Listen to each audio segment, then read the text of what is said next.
시청자 여러분 안녕하십니까? 월요일 뉴스원 시작합니다. 미국발 관세 전쟁 우려가 커지면서 우리 증시가 5% 이상 하락하는 폭락 장세를 나타냈습니다. 장 초반 코스피 시장에선 코스피 200 선물 지수가 폭락하면서 5분 동안 매도가 정지되는 사이드카가 8개월 만에 발동됐습니다. 자세한 내용 취재기자 연결해서 알아보겠습니다. 류화동 기자, 외국인과 기관의 매도세가 거셌다고요? 네, 코스피와 코스닥 시장에서 외국인이 무려 2조 1천억 원 이상 순매도를 기록했습니다. 개인은 1조 8천억 원 이상 순매수를 하며 지수를 방어했습니다. 선물 시장까지 합치면 오늘 하루 외국인 순매도는 3조 9천억 원, 거의 4조 원입니다. 오늘 코스피는 4.31% 폭락한 채 장을 시작했고 5.57% 하락한 2328.20으로 장을 마쳤습니다. 장 초반 낙폭이 커지면서 오전 9시 12분쯤 5분 동안 매도를 중단하는 사이드카가 발동됐습니다. 사이드카 발동은 지난해 8월 이후 8개월 만입니다. 삼성전자는 5만 3천 원대로 물러났고 SK하이닉스는 16만 원대로 후퇴했습니다. 특히 미국의 상호관세 부과로 피해가 예상되는 현대차와 기아는 52주 신저가를 기록했습니다. 방위산업과 조선 등 트럼프 수혜주로 꼽히는 종목들도 하락을 면치 못했습니다. 코스닥 지수는 2.96% 내린 채 출발해 5.25% 하락한 651.30으로 마감을 했습니다. 원달러 환율도 급등했습니다. 지난주 금요일 32.9원이 하락했는데 오늘 원달러 환율은 3시 반 기준으로 33.7원 폭등했습니다. 코로나19 이후 5년여 만에 최대폭 상승이었습니다. 시장에선 미국발 관세 전쟁이 현실화할 우려가 커지며 공포감이 형성됐다고 보고 있습니다. 미국의 상호 관세 부과에 중국이 맞불 관세로 맞서겠다는 방침을 밝혔기 때문입니다. 이런 영향에 우리 증시뿐만 아니라 도쿄 증시가 7%, 상하이 증시가 8%, 홍콩 증시가 무려 13% 이상 폭락하는 등 아시아 증시 모두 공포 장세를 나타냈습니다. 지금까지 경제부에서 YTN 유환홍입니다. 정인규 산업통상자원부 통상교섭본부장이 트럼프 미국 대통령이 발표한 상호 관세와 관련해 내일부터 이틀 동안 미국 워싱턴 DC를 방문합니다. 정 본부장은 현지 시간 8일부터 이틀에 걸쳐 제이미슨 그리어 미국 무역대표부 대표 등 미 정부 고위 관계자를 만나 상호 관세 관련 협의를 진행할 예정입니다. 이번 방미에서 정 본부장은 이번 관세 조치가 글로벌 통상 환경과 한미 교역, 투자 관계에 미칠 영향에 대해 한국 측의 우려를 전달할 계획입니다.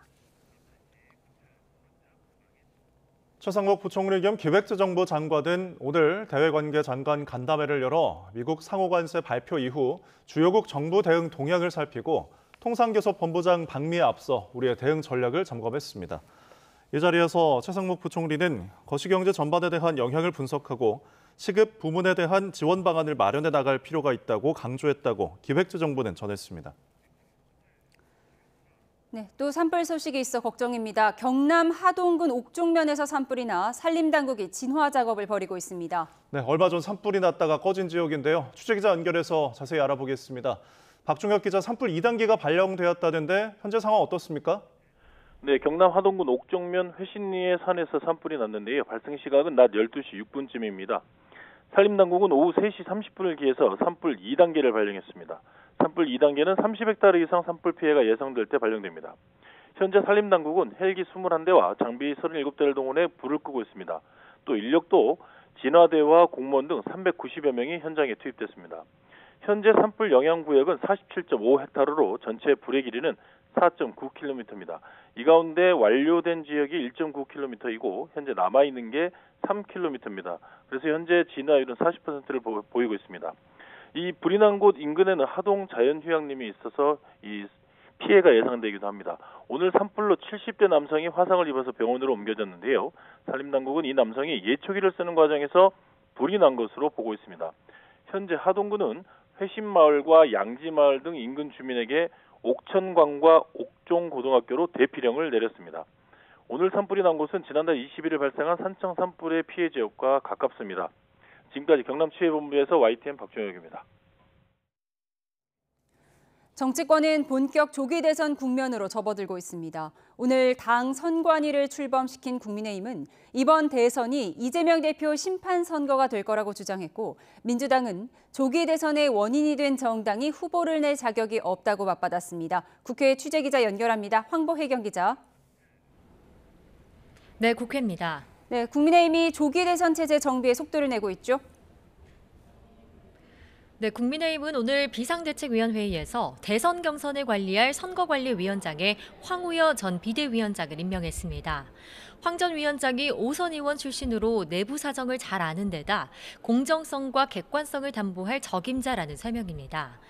권영세 비대위원장은 또 윤 전 대통령 파면에 집권당의 책임을 다하지 못해 국민께 송구하다고 거듭 사과했습니다.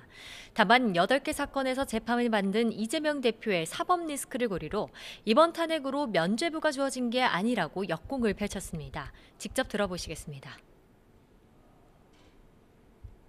실제로는 분열 정치를 연장하여 나라와 국민이 어떻게 되든 자신들의 정치적 이익을 챙기려는 것입니다. 민주당은 대통령 탄핵이 이재명과 민주당의 면죄부가 아님을 깨달아야 합니다. 권성동 원내대표도 민주당은 국정 혼란에 어떤 책임도 지지 않았다며 조기 대선은 이재명 대표와 민주당을 심판하는 선거가 돼야 한다고 지적했습니다. 이처럼 당 지도부는 대선 승리를 목표로 내부 단결을 강조하고 있지만 윤 전 대통령과의 관계 설정 문제는 여전히 숙제로 남아 있습니다. 중도층 민심을 고려해 하루빨리 절연해야 한다는 의견과 이에 반대하는 의견이 맞서고 있는데, 당 핵심 관계자는 YTN과의 통화에서 윤 전 대통령이 보수 정권 재창출을 원한다면 죄송하다는 메시지 외엔 침묵해야 한다고 지적했습니다. 범보수 대권 주자들은 출마 준비를 서두르고 있습니다. 국민의힘 소속 이철우 경북도지사는 모레 국회에서 대선 출마를 공식 선언하기로 했습니다. 유승민 전 의원은 국민 후보만이 대선에서 이재명 대표를 이길 수 있다며 당의 완전 국민 경선 오픈 프라이머리를 요구했습니다. 네, 민주당은 윤 전 대통령 파면을 고리로 국민의힘에 대한 압박 수위를 더 끌어올리고 있죠. 민주당 이재명 대표는 최고위원회의에서 국민의힘이 나라를 망치고 쫓겨났는데도 여전히 정신을 못 차린다고 맹비난했습니다. 파면된 윤 전 대통령을 혼내는 척이라도 해야 하는 것 아니냐며 당에서 제명하라고 거듭 촉구했습니다. 들어보시겠습니다. 지난 3년 동안 국민이 맡긴 권력과 국민이 낸 세금으로 대통령 놀이하고 권력 노름하다가 나라를 이렇게 망치고 그 내란 수계를 여전히 끌어안고 같이 가겠다는 겁니까? 왜 제재하지 않습니까? 민주당 박찬대 원내대표도 재보궐선거 원인을 제공한 당은 대선 후보를 낼 자격이 없다면서 염치가 있다면 후보를 내지 말라고 요구했습니다. 또 한덕수 대통령 권한대행에게 마은혁 헌법재판관 후보자 임명을 거듭 촉구했는데, 헌재는 오늘 오후 국회 측에 한 대행이 마 후보자를 임명할 헌법적 의무가 있다고 공식 답변했습니다. 이런 가운데 민주당 역시 30일 안에 후보 경선을 마무리해야 하는 만큼 속도전에 돌입했습니다. 유력 주자인 이재명 대표가 조만간 대표직을 내려놓고 경선 참여를 선언할 거로 보이는데 정확한 사퇴 시점은 아직 정해지지 않았습니다. 이르면 내일 국무회의에서 대선일이 확정된 직후 사퇴할 수도 있지만 대장동 재판이 있는 날이라 다음 날인 9일쯤으로 미뤄질 가능성이 큽니다. 오늘 출사표를 던진 김두관 전 의원을 시작으로 비이재명계 주자들도 출마 시기를 저울질하는 가운데 이 대표 독주 체제가 굳어지며 당내 경선은 형식에 불과할 거란 우려도 나옵니다. 조국혁신당과 비명계를 중심으로는 오픈 프라이머리 요구가 거세지고 있는데, 민주당 한민수 대변인은 시간상 가능할지 의문이라고 사실상 선을 그었습니다. 네, 우원식 국회의장의 개헌 국민투표 제안을 두고 정치권 반응은 어떻습니까? 우원식 국회의장은 어제 긴급 기자회견을 열어 조기 대선 날 개헌 국민투표도 함께 치르자고 제안했습니다. 특히 정치 갈등의 원인으로 지목된 제왕적 대통령제 개편만이라도 우선 처리하자고 했습니다. 이에 국민의힘 권영세 비상대책위원장은 개헌에 나서겠다고 화답했습니다. 거대 야당의 등장으로 제왕적 국회도 출연했다면서 대통령뿐만 아니라 국회 권한도 균형 있게 조정해야 한다고 지적했습니다. 이어 국민의 뜻을 제대로 반영한 개헌안을 마련해 대통령 선거일에 함께 국민투표에 붙이는 방안을 추진하겠다고 밝혔습니다. 반면 민주당 이재명 대표는 최고위원회의에서 개헌 필요성을 인정한다면서도 지금은 내란 종식이 우선이란 점을 분명히 했습니다. 대통령 4년 중임제 방식엔 공감하지만 논쟁 여지가 큰 만큼 5.18 광주 정신을 헌법 전문에 게재하고 계엄 요건을 강화하는 개헌부터 추진하자고 역제안했습니다. 또 대선 사전투표 땐 개헌 국민투표를 할 수 없는 만큼 이번 주 안에 국민투표법을 개정해야 한다며 최대한 신속하게 개정이 이뤄질 수 있게 노력하겠다고 말했습니다. 우원식 의장 요청은 선을 그은 셈인데 국민의힘 개헌특위위원장인 주호영 국회 부의장은 SNS에 대통령직에 가장 가까운 사람이 개헌을 거부해선 안 된다며 이 대표를 압박했습니다. 우 의장은 정당끼리 합의한 만큼 개헌하면 된다며 서둘러 국민투표법 개정을 위한 협의에 나서자고 양당 지도부에 촉구했습니다. 지금까지 국회에서 YTN 황보혜경입니다. 윤석열 전 대통령 탄핵으로 인한 차기 대통령 선거는 오는 6월 3일 치러질 것으로 보입니다. 정부는 차기 대선 날짜를 이같이 잠정 결정하고 내일 열리는 국무회의에서 확정할 예정입니다. 홍성기 기자가 보도합니다. 윤석열 전 대통령 탄핵으로 앞당겨 열리게 된 차기 대선은 오는 6월 3일 치러질 예정입니다. 정부 관계자는 YTN과의 통화에서 대통령 선거일을 6월 3일로 잠정 결정했다며 국무회의에서 최종 확정할 것이라고 밝혔습니다. 대통령 선거일을 국무회의로 정할 의무는 없지만 중요한 안건인데다 공휴일 지정 절차도 필요해 국무회의를 거치기로 했다는 설명입니다. 6월 3일은 대통령 탄핵 확정 후 60일 이내에 선거를 치른다고 규정한 헌법과 공직선거법에 따른 가장 늦은 날짜입니다. 이는 유권자는 물론 피선거권자인 후보들에게도 참정권을 충분히 보장하려는 취지로 해석됩니다. 박근혜 전 대통령 탄핵 당시에도 60일을 꽉 채운 날 대통령 선거를 치렀습니다. 정부도 마찬가지로 선거 준비에 필요한 시간을 최대한 확보해야 하기 때문입니다. 한덕수 대통령 권한대행은 이미 윤 전 대통령 탄핵과 동시에 차기 대선 준비에 만전을 기할 것을 주문했습니다. 새로운 대통령을 선출하기 위한 선거가 공명, 정대하게 치러질 수 있도록 해야 합니다. 관계부처는 정치적 중립을 지킴과 동시에 선관위와 적극 협력하고 아낌없이 지원해 주시기 바랍니다. 감사원은 곧바로 대선 기간 공무원들의 정치적 중립 의무 위반을 막기 위한 특별 점검에 착수했습니다. 대통령 선거일이 6월 3일로 확정되면 후보 등록은 다음 달 11일 시작되고 선거에 나설 공직자는 선거 30일 전인 다음 달 4일까지 사퇴해야 합니다. YTN 홍성기입니다. 윤석열 전 대통령의 한남동 관저 퇴거 시점은 일러야 이번 주말이 될 것으로 보입니다. 대통령실은 주말에 중단했던 참모회의를 다시 열고 한덕수 권한대행 보좌 체제를 재가동했습니다. 용산으로 가보겠습니다. 강민경 기자. 네, 용산 대통령실입니다. 윤 전 대통령이 관저에서 나오는 시기가 좀 늦어질 것 같다고요? 네, 이르면 이번 주말쯤 관저를 비울 걸로 보입니다. 대통령직 파면에 따라 관저에서 나와야 하는 만큼 원래 살았던 서초동 사저로 우선 옮길 가능성이 큰데 이사 시점은 다소 늦춰질 전망입니다. 우선 대통령 경호처가 서초동 사저의 시설과 경호 상황을 점검하는 데 시간이 걸립니다. 또 관저에서 짐을 정리하고 그동안 비워뒀던 사저 내부를 정비하는 작업 역시 만만치 않아서 이번 주에는 퇴거가 어려울 걸로 보입니다. 이르면 이번 주말 아니면 다음 주로 퇴거 시점이 늦춰질 가능성도 있습니다. 윤 전 대통령이 서초동 사저로 옮기더라도 이곳에서 계속 살지 여부는 정해지지 않았습니다. 경호와 주민 불편, 또 윤 전 대통령 부부가 키우는 11마리의 반려동물 등을 두루 고려해서 단독주택으로 다시 옮기는 방향이 여전히 거론됩니다. 윤 전 대통령 어제도 지지자 곁을 지키겠다는 메시지를 냈습니다. 사저로 이동한 뒤에도 메시지 정치를 이어갈 거란 관측이 나오는데 실제로 어떻습니까? 현재로선 윤 전 대통령이 정치적 영향력을 유지하기 위한 행보를 이어갈 가능성이 적지 않습니다. 어제 법률 대리인단을 통해 지지층 결집을 호소한 부분과 또 한남동 관저로 보수 진영 정치인들을 불러서 차담을 이어간 데에서 유추할 수 있는 대목입니다. 이를 두고 윤 전 대통령이 다가오는 대선 전국에서 정치적 영향력을 행사하려는 것 아니냐는 해석이 나옵니다. 불소추 특권을 잃은 윤 전 대통령이 메시지 정치로 다가오는 수사에 대비하는 거란 해석 역시 나옵니다. 재구속 시도 가능한 가능성도 배제할 수 없는 만큼 윤 전 대통령이 아스팔트 지지층을 결집해서 일종의 여론전 방어막을 치려할 수도 있는 겁니다. 다만 여권 관계자는 현재로선 추가 메시지 여부를 포함해서 정해진 건 없다면서 구체적 행보에 대해서는 말을 아꼈습니다. 탄핵 정국 폭풍이 지나간 대통령실의 분위기는 어떤가요?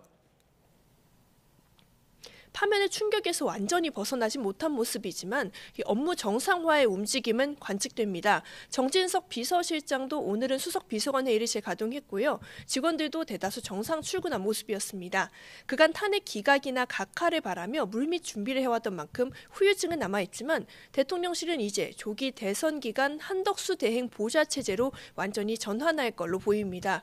윤 전 대통령에 대한 기록 이관 등 현 체제에 대한 정리 작업 역시 속도가 붙을 걸로 관측됩니다. 지금까지 용산 대통령실에서 YTN 강민경입니다.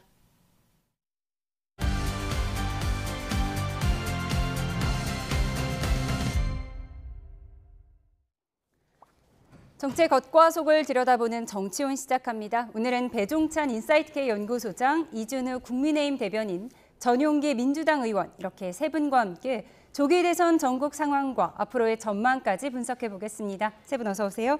안녕하십니까? 네, 조기 대선을 앞두고 정치권에서는 개헌론이 떠올랐죠. 우원식 국회의장이 권력구조 개편을 포함한 개헌과 조기 대선의 종시 투표를 제안한 건데 정치권 반응 듣고 대담 시작하겠습니다.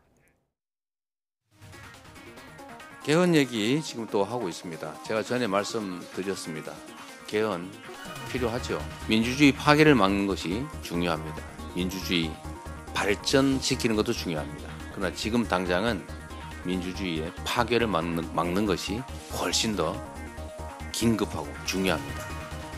우선은 내란 종식에 좀 집중해 줬으면 좋겠다는 생각이 듭니다. 개헌으로 적당히 넘어가려는 생각을 국민의힘이 하지 않기를 바랍니다. 이제 바꿔야 합니다. 낡고 몸에 맞지 않는 87 체제를 넘어야 합니다. 개헌은 대한민국의 국가 시스템을 새롭게 짜는 일입니다. 단지 권력 구조를 분산하는 데 그치지 않고 견제와 균형의 원리가 제대로 작동할 수 있도록 시스템을 정비해야 합니다. 대통령의 권한만큼이나 국회의 권한도 균형 있게 조정해야 합니다.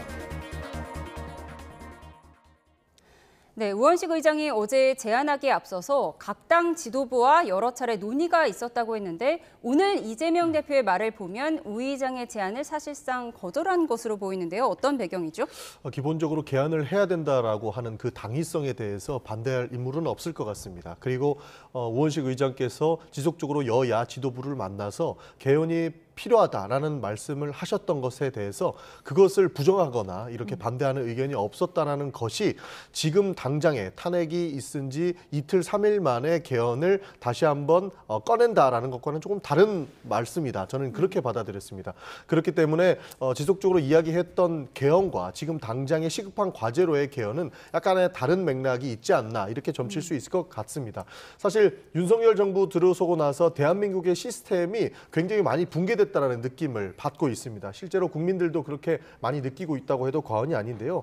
지금 이 상황에서 시스템이 무너진 상태에서의 개헌은 밑빠진 독에 물 붓기 형태밖에 안 된다. 그리고 시스템이 무너진 상태이기 때문에 기반공사가 없는 상태에서 건물을 새로 짓자라고 한다면 새로운 문제가 또 발생하실 거기 때문에 사실 우원식 의장의 말씀에는 저희는 지금은 때가 아니다라는 말씀을 드릴 수밖에 없는 상황입니다. 그래서 내란 종식이 먼저 선행되어야 된다는 말씀을 드리는 것이고 시스템을 바로 세운 이후에 개헌을 논의해도 늦지 않는다. 지금 당장 개헌을 논의하기에는 시기상조다라는 답변까지 드리겠습니다. 개헌의 취지에는 공감하지만 아직은 타이밍이 아니다. 민주당 입장을 말씀해 주셨습니다. 저희 뉴스 속보가 들어와서 먼저 전해드리겠습니다. 법원이 신동호 EBS 신임 사장 임명 처분의 집행을 정지해달라는 가처분 신청을 받아들였다는 속보가 들어왔습니다.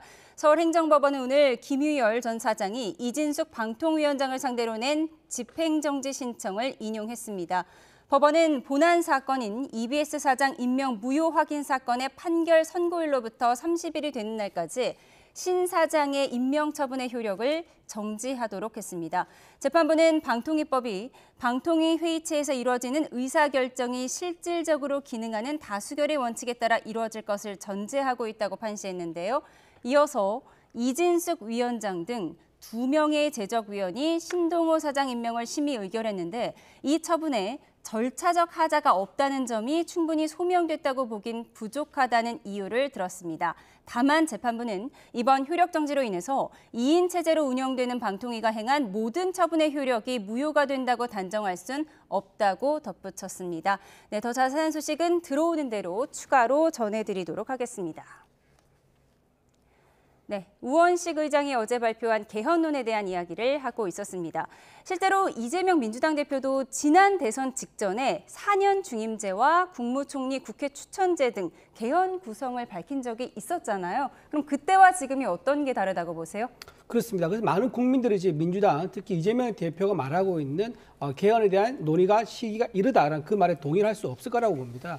현재 지금 여러 가지 현재 대통령 제도화에서의 문제점은 대통령 권한이 너무 지나치게 집중되어 있다는 거 하나, 그리고 5년 단임제의 부작용 하나입니다.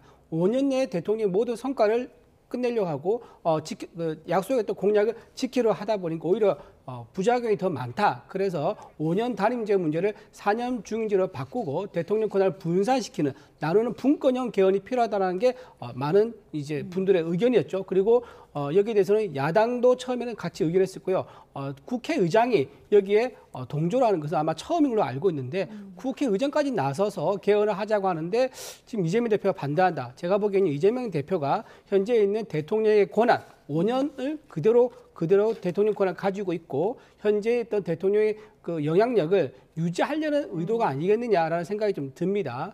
더군다나 지금 대통령 권한 개헌 관련해서는 감사원의 국회의전 또 이번에 같이 아마 개헌의 논의가 돼야 될 거고요. 또 하나 지금 800여 명의 채용 비리 사건이 일어난 선관위도 이번 개헌을 같이 논의돼 가지고 선관위가 헌법 기관이 아닌 법률 기관으로 의율하도록 해서 평상시에 감사원 감사도 받도록 하는 이제 그런 견제 장치가 필요한데 이런 것들 전부 다 하지 말자고 하는 것은 오로지 현재 이재명 대표가 내가 대통령이 될 것 같으니까는 이 권한을 난 그대로 다 누려보고 싶다. 이제 그런 의도로 좀 풀어야 됩니다.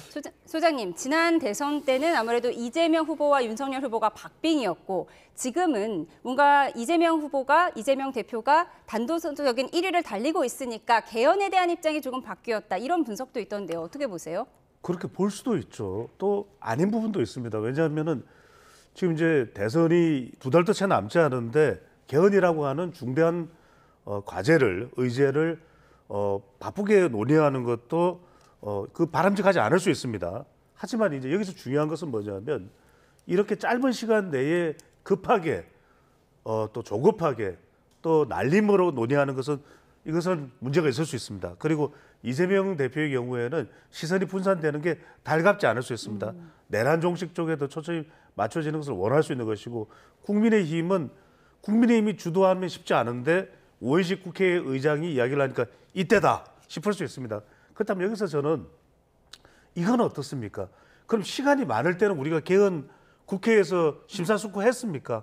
그런데 개헌에 대해서는 이미 우리가 많이 이야기를 진행해 왔거든요. 그러면 충분히 지금 주어진 짧은 시간 안에 다룰 수 있는 부분, 가령 5.18을 뭐 헌법 전문에 넣자는 부분도 있었고 비상개헌과 관련된 부분, 국회의 권한과 관련된 부분, 국회의원의 불체포 특권과 면책 특권을 완전히 내려놓자는 부분, 또 권력구조와 관련 부분을 이때의 투표율이 이번의 경우 매우 높을 겁니다. 국민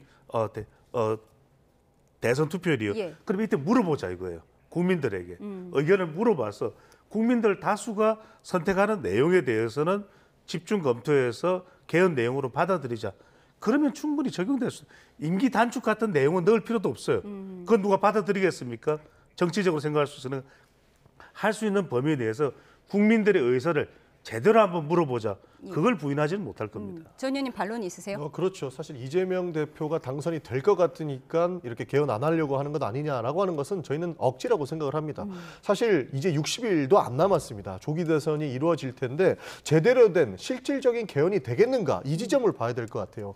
이제 대선 전국이 이뤄지고 각 당에서는 그 조기 대선 후보를 뽑기 위해서 지금 당장부터 달려나갈 텐데 어떠한 개헌안이 논의될지도 모르고 사실상 해야 할 내용들은 다 배제한 채 개헌 논의가 될 텐데 그것은 알맹이 빠진 이제 안고 빠진 찐빵이 될 수밖에 없는 그런 상황입니다. 그렇기 때문에 지금 개헌 논의를 60일 안에 하고자 한다는 내용들은 시기상조에 불과하다고 하는 것이고 사실상의 논란이 분산되고 실질적인 개헌 내용이 다뤄지지 않을 거기 때문에 이것은 충분히 다음 대통령이 뽑히고 난 이후에 해도 늦지 않는다. 사실 그리고 국민 투표는 내년 지방선거 해도 늦지 않는다라고 하는 많은 의논 과제가 산적해 있기 때문이지 이것이 이재명 대표에 연결할 필요는 전혀 없다고 보는 것입니다. 제가 짧게 좀 말씀을 좀 드릴게요. 짧게. 그 개헌 논의는요. 맨 처음 시작된 정부가 87년 체제 이후에 DJ 정부 때입니다. DJ 전 대통령이 맨 처음에 개헌이 필요하다 얘기했었고 그 이후에 노무현 전 대통령, 이명박, 박근혜, 문재인 전 대통령 총 5번의 정권에서 개헌이 다 논의가 됐습니다. 그래서 무슨 말이냐. 개헌 논의할 시간이 부족하다 그러는데 그러지 않습니다. 서랍장 열어보면요. 개헌 안건이 이미 수십 개가 쌓여 있습니다. 거기서 하나 고르면 된다. 충분히 30년 넘는 기간 동안 개헌의 논의가 축적되어 있기 때문에 어느 것을 할 것인지 결정하는 과정은 결코 어렵지 않다. 이재명 대표의 의지만 있을 뿐이다. 그렇게 말씀드립니다. 사실 윤석열 대통령이 개헌만 하고 개헌 얘기했으면 이미 논의 다 됐고 내년 지방선거나 지금 개헌 투표로도 할 수 있었죠. 그러나 무력으로 하는 방법을 택했습니다. 그래놓고 60일밖에 안 남은 이 상황 속에서 다시 개헌까지 논의하자는 것은 아무 일도 하지 말자는 것 같다고 느끼는 겁니다. 아주 짧게만. 네. 지금 두 분 말씀을 들어보면 저는 바로 이 부분입니다. 그러니까 그러면 적어도 지방선거 때는 논의하자. 그러면 이전에는 그런 논의가 없었냐면 그게 안 됐어요. 그래서 저는 적어도 그러면 여야 간에 합의를 내서 앞으로 어떤 일정만큼을 우리가 뭐 대선이 있고 난 직후에 3개월 이내에 개헌을 진행한다든지 아니면 그걸 국민투표로 확정하는 것은 내년 지방선거에서 한다든지 확정되는 일정만이라도 만들어놔요. 다음에는 이번 기회는 안 되니까 다음에는 하자 했는데 다 못했어요. 예. 확정되는 일정만이라도 도장을 꽉 찍어놓을 필요가 있을 거라고. 다음 일정이라도 정해놓으면 논란이 적을 것이다라고 정리해 주셨습니다. 이렇게 얘기를 들어본 것처럼 우 의장이 각 정당의 지도부와 공감대를 이뤘다고 설명해서 개헌 논의가 급물살을 탈 수 있나 싶었는데 민주당, 특히 친명계에서 곧바로 반대 목소리가 나왔죠. 어떤 목소리가 나왔는지 확인해 보시죠. 그래픽 보여주시겠습니다. 네, 이현주 최고위원 등은 지금은 내란 세력 발본색원에 힘쓸 때라고 했고 진성중 전체계 의장도 지금 개헌이 최우선 과제인가에 대해 동의하기 어렵다고 일축했습니다. 정청래 법사위원장, 시간과 장소, 상황에 맞지 않는 국회의장 놀이를 중단하라. 양문석 의원은 개헌은 개나 주라며 강하게 비판했습니다. 반면 비명계는 일제히 환영의 뜻을 내비쳤습니다. 김경수 전 경남지사는 조기 대선 과정에서 여야 합의가 가능한 법위부터 먼저 개헌하자고 제안했고 김동연 경기지사 측도 대선 주자들이 개헌을 약속하고 차기 대통령은 결단과 희생으로 임기를 줄여야 한다고 강조했습니다. 오늘 출마 선언한 김두관 의원도 개헌의 문을 열겠다고 했는데요. 들어보시죠. 저는 개헌 대통령이라는 이름으로 출마를 결심했습니다. 제7공화국을 위해 임기를 2년 단축해야 한다면 기쁘게 받아들이겠습니다. 대한민국의 대전환, 국가 대개혁을 위해 군권행 4년 중임제 개헌을 해야 합니다. 네, 속보를 먼저 전해드리고 대담 이어가겠습니다. 헌법재판소가 오는 10일 박성재 법무부 장관의 탄핵 심판 선고를 하겠다고 밝혔습니다. 다시 한번 전해드리겠습니다. 10일 목요일입니다. 오후 2시에 박성재 법무부 장관에 대한 탄핵 심판 선고가 있을 예정입니다. 네, 지난 4일에 윤 대통령 탄핵 심판 선고가 있었고요. 오는 18일에 두 재판관의 퇴임이 예정돼 있죠. 자, 오는 10일 목요일 오후 2시에 박성재 법무부 장관에 대한 탄핵 심판 선고가 있을 거라는 뉴스 속보 전해드렸습니다. 더 자세한 소식은 들어오는 대로 추가로 전해드리도록 하겠습니다. 네, 친명계와 비명계의 개헌에 대한 입장을 정리해 드렸습니다. 네, 정청래 법사위원장 팁 TPO에 맞지 않는다. 네, 타임, 플레이스, 오케이션, 시간, 장소, 상황에 맞지 않는다고 했는데요. 어떻게 들으셨어요? 저는요 정청래 이제 의원이 국회의장 놀이를 하지 말라 그러는데요. 저는 오히려 정청래 의원한테 당 대표 놀이를 하지 말라라고 좀 말하고 싶습니다. 뭐냐면 지금 이재명 대표가 만약 대선 출마하지 않습니까? 그럼 유력한 차기 민주당의 당 대표는 정청래 의원 가능성이 높습니다. 그러면 현재 이재명 대표가 이끌었던 야당 어떻습니까? 제왕적 의회 권력을 이끌었던 자리예요. 그리고 만약에 이재명 대표가 대통령이 당됐다 가정을 해봅시다. 그러면 제왕적 대통령의 권한을 가진 이재명 대통령과 제왕적 의회 권력을 가진 정청래 당대표가 나오는 것. 이 두 콤비의 활약이 어떻게 지금 되겠습니까? 많은 국민들이 우려를 낳고 있다는 걸 말씀드리고요. 그러다 보니까 5년 동안 이 제왕적 의회 권력과 제왕적 대통령 권력을 5년 동안 유지하고 싶어하는 게 아마 본능적인 권력의 의지일 겁니다. 그리고 또 하나 양문석 의원도 저기 말을 보태서 개헌 반대인데요. 양문석 의원은 본인이 재판받고 있습니다. 빨리 이재명 대표가 대통령이 되면은 만약에 유죄 확정이 되면 사면을 받을 수 있는 거고요. 또 민주당의 많은 의원들이 돈봉투 사건 되면 10여 명이 지금 재판받고 있습니다. 이분들도 빨리 집권 여당에 대해서 사면받는 걸 다 기대하고 있을 거란 말이에요. 그렇기 때문에 지금 여당에서 노리는 개헌에 대한 불가로는 이렇게 본인들 이익과 5년 동안 제왕적 의회 권력과 대통령적 의회 권력을 지키겠다는 그런 꼼수에 불과하다. 저는 그래 봅니다. 예, 친명계는 개헌 반대, 비명계는 개헌 찬성. 대략적으로 이렇게 정리할 수 있을 것 같습니다. 왜 그런 거죠? 그 논리도 안 되는 게 김경수 지사가 1시간 전에 페이스북에 입장을 밝혔는데요. 내란 종식이 우선돼야 한다는 것에 적극 동의한다라고 밝혀주셨고요. 그다음에 방금 전에 배종찬 소장님 말씀해 주신 것처럼 다른 개헌의 사항에 대해서는 충분히 지방선거 때 2단계로 논의할 수 있다는 입장을 바꿨기 때문에 친명은 반대하고 비명은 찬성한다라는 이 논리가 사실상 깨졌다 이렇게 볼 수도 있을 것 같습니다. 네. 그리고 지금 이재명 대표가 그 제왕적 권력을 누리기 위해서 그랬다고 하는데 그러면 반대로 얘기하면 윤석열 대통령이 개헌 얘기를 좀 하셨으면 좋았을 뻔했다는 말씀을 좀 드리고 싶은 것이고 87년부터 있었던 개헌 사안이었습니다. 그게 지금 30년 가까이 지금 논의되고 있고 개헌이 안 됐었는데 30년 가까이 안 됐던 것을 60일 만에 바로 하자라고 하는 것이 오히려 더 반대로 말 안 되는 일 아니겠습니까? 그렇기 때문에 사실 수기가 필요한 내용들이고 대한민국의 기초 근간을 흔들릴 수 있을 만한 그 법 체계인 헌법, 그 개헌 문제는 60일 안에 끝낼 수 있는 부분이 아니기 때문에 국민들과 함께 모두가 동의할 수 있는 그 체제를 구축하자라는 것입니다. 사실 우리가 탄핵 심판에서도 국민 여러분께서 보셨지만 정말로 기초적인 법률 아님에도 불구하고 대통령이라고 하는 사람이 한 명의 말장난으로 이렇게 4개월 동안 국민들이 힘들었었습니다. 그러면 모두가 동의할 수 있는 헌법을 만들어야 된다는 측면에서 모든 국민이 동의할 수 있지 않겠습니까? 그런 측면에서 60일 안에 졸속으로 당장 개헌을 하자고 하는 것들이 얼마나 때에 맞지 않는 것인가를 우리가 다시 한번 확인해야 되는 것이고 우원식 의장님께서 지금 이 논의를 틔워주셨으니 배종찬 소장님 말씀하신 것처럼 언제까지는 개헌을 완성하자라고 하는 답변으로 가야 되는 것이지 60일 안에 확정을 짓자라고 하는 것들은 지금 때와 장소에 맞지 않는 내용에 불과하다는 말씀 드리겠습니다. 전 의원님 말씀하신 것처럼 선거 때마다 개헌 필요성은 제기가 됐는데 왜 30년 동안 안 고쳐진 걸까요? 왜냐하면 정치적인 이해관계가 첫 번째 엇갈리는 거죠. 그러니까 개헌 이야기를 꺼내야 되는 시점들이 대체로 정치적으로 필요할 때입니다. 첫 번째는. 그러다 보니까 선거를 앞두고 있을 때 또는 대통령의 경우에는 권력 후반기에 동력이 붙질 않는 거죠. 또 국민들도 그것이 정말 적극적으로 국민들의 이해관계가 빨리 맞닿아 있으면 더 적극적일 텐데 오히려 그것보다는 선거에서 누가 대통령이 되느냐, 누가 국회의원이 되느냐 이게 앞서는 것이거든요. 세 번째는 이런 말씀을 드리고 싶어요. 짧게. 이재명 대표가 자칫 잘못하면 이게 개헌 의제가 더 이슈 확산이 되거든요. 이럴 때 좋은 방법은 개헌 일정을 적극적으로 검토하겠다. 이렇게 나가는 게 좋습니다. 그리고 실제로 개헌 논의는 적극적으로 이루어져야 됩니다. 이게 자칫 잘못하면 용두사미가 될 수 있기 때문에 다들 염려를 하는 것이거든요. 그런 부분에 대해서는 매우 적극적으로 구체적으로 개헌에 대해서 일정에 대해서는 검토하고 논의하겠다.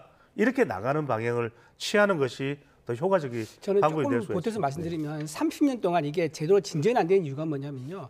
대통령 임기 초반에는 국정 운영의 주도권을 쥐기 위해서 개헌 논의를 다 하기 싫어합니다. 대통령이 본인 주도권을 쥐어야 되니까요. 그리고 임기 말에 그럼 할 수 있습니다. 그거 왜 안 되느냐. 차기 대권주자가 자기가 곧 대통령이 될 건데 임기를 4년 줄이는 걸 다 논의하고 논의하기 싫어합니다. 그러다 보니까 이게 계속 무한 반복될 수밖에 없는 상황인 거고 이재명 대표가 지금 그 상황을 딱 걸려든 겁니다. 본인이 대통령이 될 것 같으니까는 개헌 논의 하게 되면 자기 임기를 줄여야 되거든요. 그러니까 하지 않겠다는 거. 이런 식으로 가게 되면 또 한 번 이번에 개헌 논의 놓치지 않습니까? 영원히 개헌은 못하고 육공화국으로 영원히 갈 수밖에 없는 그런 상황이 반복되기 때문에 꼭 이번에 개헌을 해야 한다고 말씀드립니다. 예, 우원식 의장이 쏘아올린 개헌론 이야기 자세하게 나눠봤습니다. 그런가 하면 국민의힘 잠룡들도 대선 채비에 속도를 내고 있는 모습인데요. 영상으로 보고 오시죠.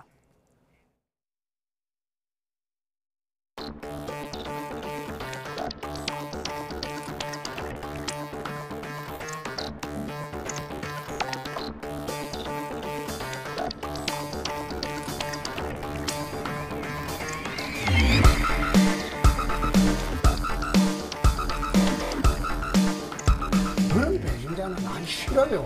가끔 그러시면 뭐라고 얘기하겠는데 뭐 매일 그러시는데 뭐 제가 언급할 필요 있겠습니까? 뭐 아무런 욕심 없습니다. 다만 이 나라가 이렇게 가서는 안 되잖아요. 대선 출마 선언 시기나 장소는 잘 모르겠어요. 한다면 아마 이번 주 중반 정도 지금 광화문 생각하고 있습니다.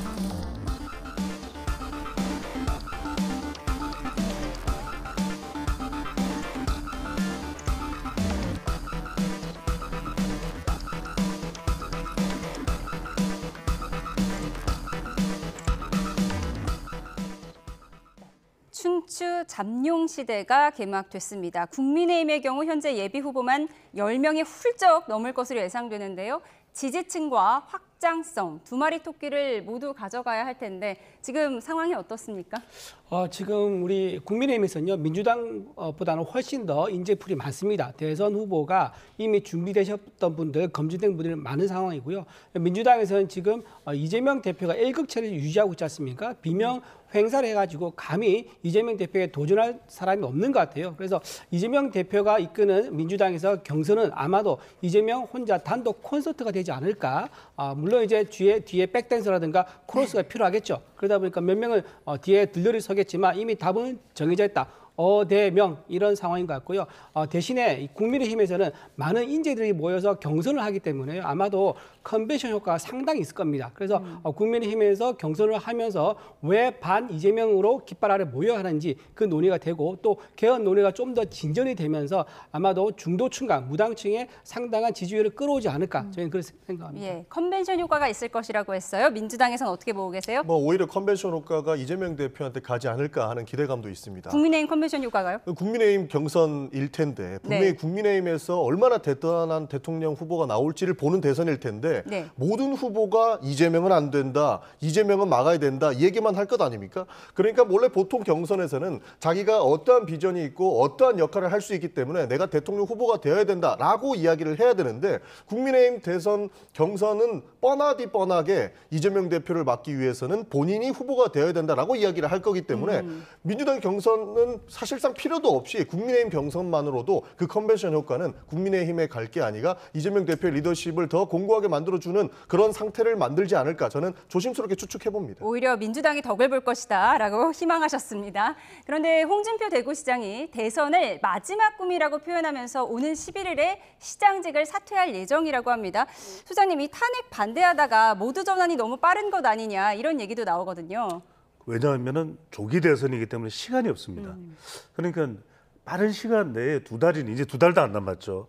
그만큼 인지도뿐만 아니라 여기에다가 호감도 그리고 충성도까지 높아야 나한테로 표고하거든요. 그리고 당원들을 접촉할 시간조차 없습니다. 그러니까 다 메시지로 이걸 다 소화를 해야 되는 상황인데 여기서 중요한 게 방금 전에 이제 전용기 의원께서 말씀하신 대로 이번 대선이 이재명 대 반 이재명 구도이면 분명합니다. 예. 그런데 조지 레이코프의 코끼리는 생각하지 마처럼 이재명만 외치면 안 되는 선거일 거예요. 그래서 이걸 회고적 투표로 가면 안 된다. 탄핵을 생각하는 것이 아니라 미래를 생각하게 만드는 경선을 국민의힘이 할 수 있느냐 없느냐가 중요하거든요. 그걸 뭐 이제 할 수 없을 것이다라고 단정할 수는 없는 것이고 그렇다면 그것을 전망적 투표, 미래를 바라보는 미래 지도자를 뽑는 투표로 하게 만들려면은 경선 의제 설정을 잘해야 될 것 같아요. 그러니까 안보는 어떻게, 경제는 어떻게, 그리고 리더십은 어떤 리스크가 없는 지도자를 뽑는 것이 왜 중요한가. 이게 상당히 이재명 대표에게는 또 부담이 될 수 있으니까요. 아니라고도 하는 또 주장도 나오기는 합니다만, 그래서 이런 것들을 얼마나 잘할 수 있느냐가 중요한데, 홍준표 시장의 경우에는 지금 배수진을 치는 겁니다. 예. 왜냐하면 다른 광역단체장들은 사퇴까지 하고 나오지는 않을 거예요. 근데 본인은 안 돌아간다 이겁니다. 설사 경선까지는 사실 사퇴 안 해도 되는 안 거잖아요. 해도 되는데. 예. 그러니까 본선 후보가 되면 좋지만 본선 후보가 설사 안 되더라도, 이런 말은 이제 홍준표 시장은 싫어하겠죠. 하지만 설사 안 되더라도 난 안 돌아가. 이런 생각을 하고 나왔다는 것은 배수진을 친 거예요.